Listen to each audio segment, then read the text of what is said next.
ये सभी निर्धारित कर लेंगे किस तरह का योग प्राणायाम आपको अपने जीवन में शामिल करना है। बाकी तो आप सभी योग शिक्षक बनने जा रहे हैं, तो सभी प्रकार के योग प्राणायाम और सभी विषय आपको बहुत अच्छे से आना चाहिए, तभी आप आने वाले समय में दूसरों को बहुत अच्छी तरह से इनको एक्सप्लेन कर पाएंगे। फिर उसके बाद आप सभी योग प्राणायाम के बाद ईश्वर का ध्यान या आपका जो पूजन पाठ की विधि है वो आप चाहें तो योग प्राणायाम के पहले कर सकते हैं और चाहें तो योग प्राणायाम के बाद भी कर सकते हैं। तो हम सभी भारतीय संस्कृति परंपरा, आप जिस भी धर्म से आते हैं उस धर्म में ईश्वर का ध्यान करते हैं, और हम चूंकि हमारे घर की पॉजिटिविटी के लिए ये बहुत जरूरी है बहुत छोटी सी बात, लेकिन आज बच्चे बड़े बहुत सारे ऐसे हैं कि हमारी जो हम घर के बड़े जो करते हैं उसी को देखकर ही बच्चे सीखते हैं। तो इसलिए सभी अपने जीवन में अपने ईश्वर का ध्यान करते हैं तो घर में पॉजिटिविटी तो आती है, परंतु हमारी आने वाली जो पीढ़ी है वो भी संस्कारित होती है।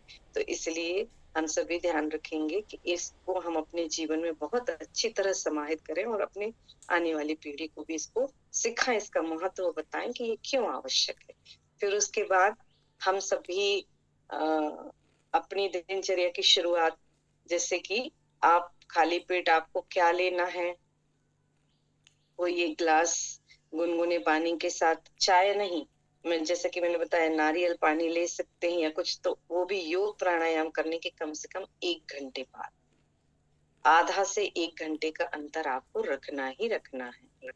और फिर उसके बाद आपको जो भी लेना है तो आप उसमें जो पेय पदार्थ मीन्स जैसे कि आप कोई बहुत सारी ऐसी चीजें आजकल आने लगी हैं मार्केट में भी और हम घर पे भी बना सकते हैं कि जैसे आप काली मिर्च, लौंग, मीठी नीम का चूरा बनाकर रख लीजिए। ये हमारे शरीर को डिटॉक्स करता है, बहुत सारी जो वेस्ट है हमारी बॉडी में उसको निकालने में या हमारे बॉडी को एनर्जी देता है। तो ऐसा पेय पदार्थ बहुत सारे हैं, बना सकते हैं आप उनको।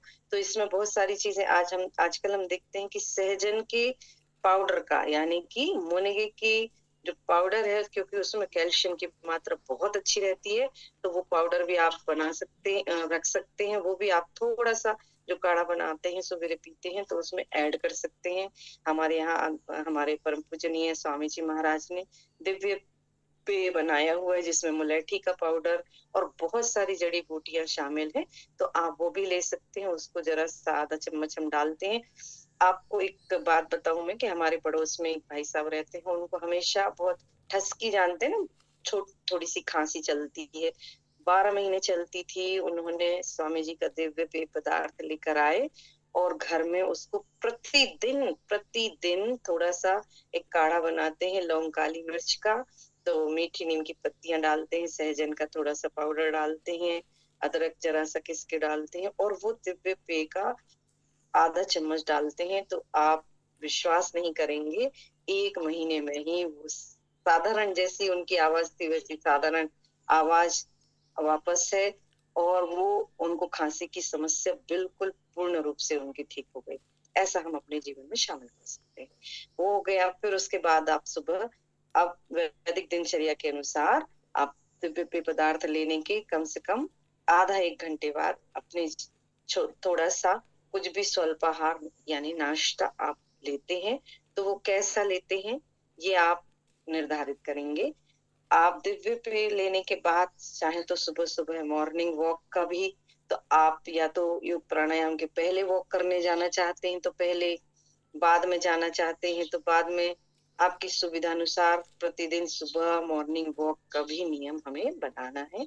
तो वॉक कम से कम 1 से 2 किलोमीटर आप चलने की आदत जरूर डालेंगे। तो ज्यादा समय नहीं है तो 1 किलोमीटर तो कम से कम हम चले ही चले। तो आप वॉक करने जाएंगे, सहज साधारण जिसकी जितनी क्षमता है सामान्य चाल में आप वॉक करने के हिसाब से जा सकते हैं। फिर आके और नाश्ता लेंगे, तो नाश्ते में हल्का सा बहुत सारे प्रकार के आप घर पे चीले बना सकते हैं, जैसे कि दालों को पीसकर शामिल कर लेंगे। बहुत हैवी कुछ भी नहीं लेना है आपको, बहुत तेल-ताई का कुछ भी नहीं लेना है। पराठे या भजिए या ऐसी चीज़ें कुछ भी नहीं शामिल करनी है, जिससे कि आपको गरिष्ठ हो और आपका दिन भर की प्रक्रियाएँ गड़बड़ हो जाएँ या हैवी हो जाए तो आप इतनी उससे भारी हो जाएँ कि आलस आने लगे शरीर में, तो इसलिए आपको हल्का नाश्ता शामिल करना है। तो हल्के नाश्ते में आप कई प्रकार के चीले ले सकते हैं, दलिया ले सकते हैं, ओट्स ले सकते हैं। हमारे यहाँ स्वामी जी महाराज ने ओट्स का भी निर्माण किया हुआ है, दलिया है, दलिये का पुलाव टाइप से बना सकते हैं, टमाटर वगैरह डाल के, लौकी डालकर चाहे तो हल्की सी लौकी भी बना सकते हैं। इस तरह से आप खुद निर्धारित करें कि क्या हमारे शरीर के लिए बहुत अच्छा हो सकता है, सुपाच्य हो सकता है। तो वो आप निर्धारित करके उसको ले सकते हैं।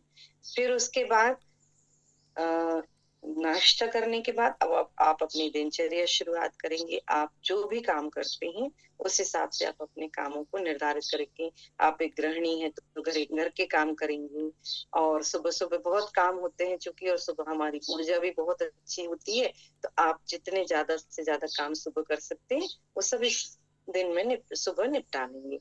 उसके बाद भोजन का समय आता है, तो चूँकि हम गृहिणी हैं, यदि तो हमारा निर्भर करता है पूरा परिवार का की दूरी हमसे ही निर्धारित आस-पास है हमारे, तो इसलिए हमें ही घर के लोगों के सदस्यों का स्वास्थ्य हमारे ही हाथ में है, तो हमें निर्धारित करना है कि हमें उन्हें किस तरह का भोजन देना है।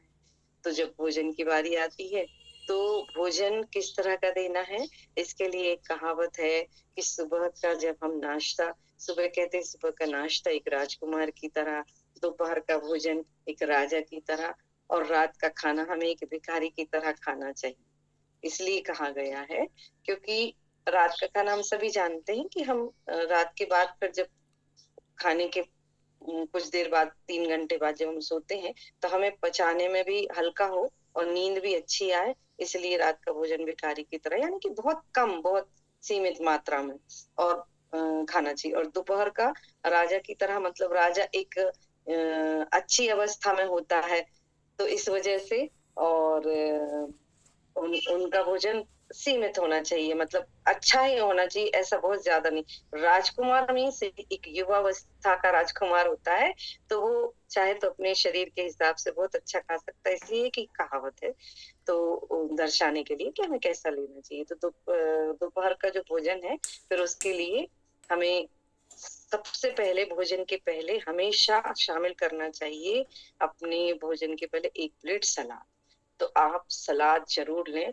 कई लोग नाश्ते के भी पहले लेते हैं, वो भी बहुत अच्छा है यदि आप नाश्ते के पहले ले रहे हैं।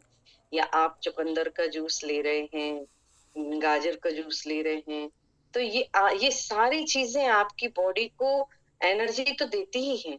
आपकी बॉडी के पूरे ऑर्गन्स को बैलेंस करती हैं। हमारा खाना पूरा निर्भर करता है हमारी बॉडी के पूरे ऑर्गन्स को बैलेंस करने में, तो इसलिए हमारा खाना बहुत ही अच्छा होना चाहिए, बहुत ही सिलेक्टेड होना चाहिए। तो दोपहर को जब आप खाना खाते हैं, तो 1 प्लेट सलाद पहले ले लेंगे, क्यों ले लेंगे? क्योंकि आप यदि 1 प्लेट सलाद लेते हैं, तो वो 1 प्लेट सलाद से ही आपका आधा पेट भर जाता है और सलाद लेने के लिए इसलिए वैदिक शास्त्रों में इसका उल्लेख किया गया है हमें अधिक से अधिक जीवित भोजन लेना चाहिए। जीवित भोजन से तात्पर्य है जो कि बहुत ज़्यादा तेल में और गैस में बहुत ज़्यादा देर तक ना फ्राई ना हुआ हो, ऐसा भोजन हमें अपने जीवन में शामिल करना चाहिए क्योंकि हम एक तरह से वो मरा हुआ भोजन कहलाता है। हम उसको ज़रूरत से ज़्यादा इतना उसको उबाल देते हैं, उसको फ्राई कर देते हैं कि वो हमारे शरीर को कोई भी पोषण नहीं दे पाता है। तो इसलिए हमें कम से कम